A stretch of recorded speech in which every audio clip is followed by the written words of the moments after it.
That's pretty cool with a compressor. Now, the standard thing to do a lot of times is to use an EQ and a compressor. And what you need to realize is that what comes first is what's important. So here, for example, I may want to pull the EQ first. Then I'll add the compressor right there. Now, the reason why is because we want to EQ for the sound first. We don't want to compress it, then EQ it, particularly using a kick drum. So here, I'll just bypass the compressor. Now, as I do bypass the compressor, you'll notice it turns blue there in the mix window. Let's make the mix window a little bit bigger. You see there, you see it much better right now. And I'm bypassing that plug-in. And now it's here in EQ.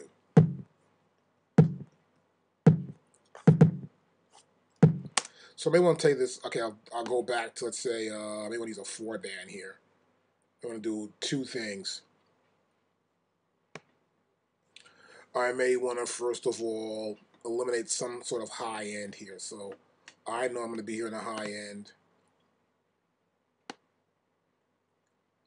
I want to reduce some of this high. I'm not going to have much high end on this kick drum. I want to play it too, of course.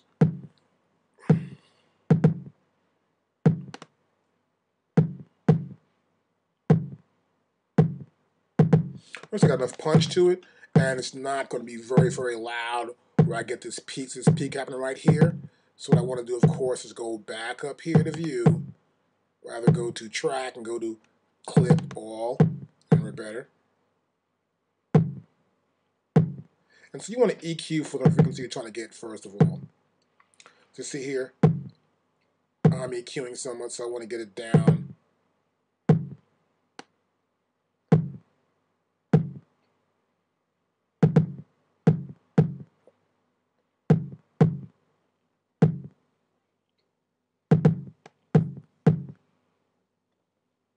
Now you want to bring the gain down some. You can do it right here from the little ball also as well.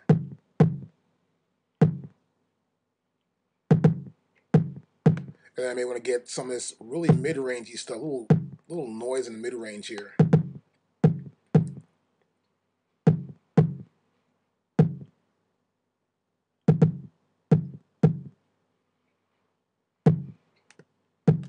And EQ my sound. Now this is okay for right now. Next, I'm going to pull the compressor up. Now it's bypassed now. Now you'll see it. I can go back to here even. Click there. The plug-in window changes. I can bypass this and hear the difference.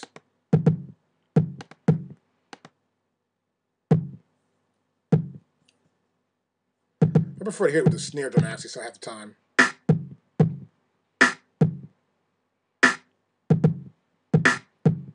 Okay, that's cool. That's a little hip-hoppy feel.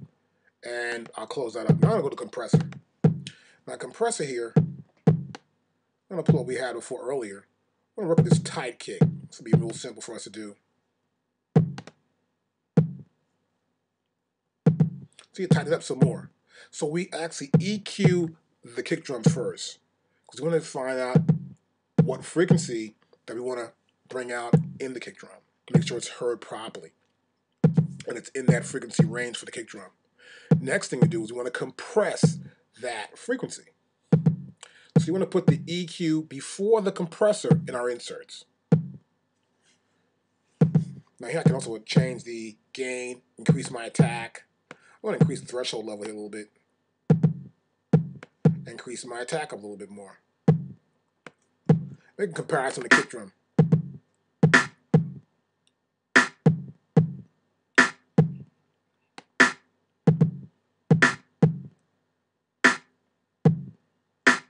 Okay, that works for me. So for right now, we'll keep that. Now sometimes, when you're doing this and you're adding an EQ and a compressor on a drum, you can also bring another insert in. Now I'll bring another one in here right now.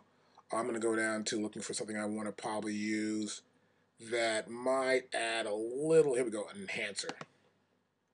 Now, this may add something I want to add. I'm thinking about using something here I heard before. It's called Make It Thicker. See this? So you have an output and then put a gain, high gain, low gain. We got an output. I can bring my,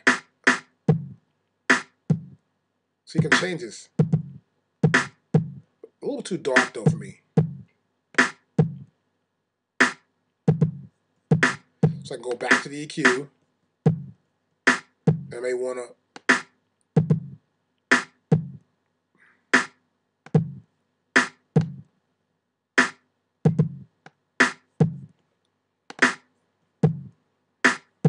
stop it, and you always play it back within the mix.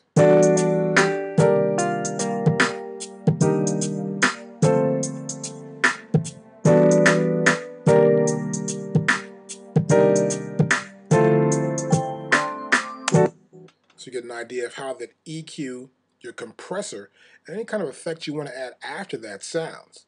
You can always go back, solo it. Also with the hi-hats now, the ride cymbal and the hi-hats, the 808, and get an idea what's going on.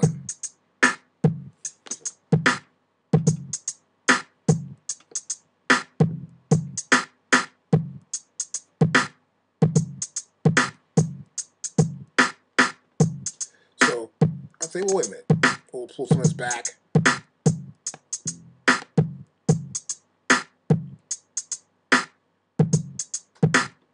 And you can even bypass it.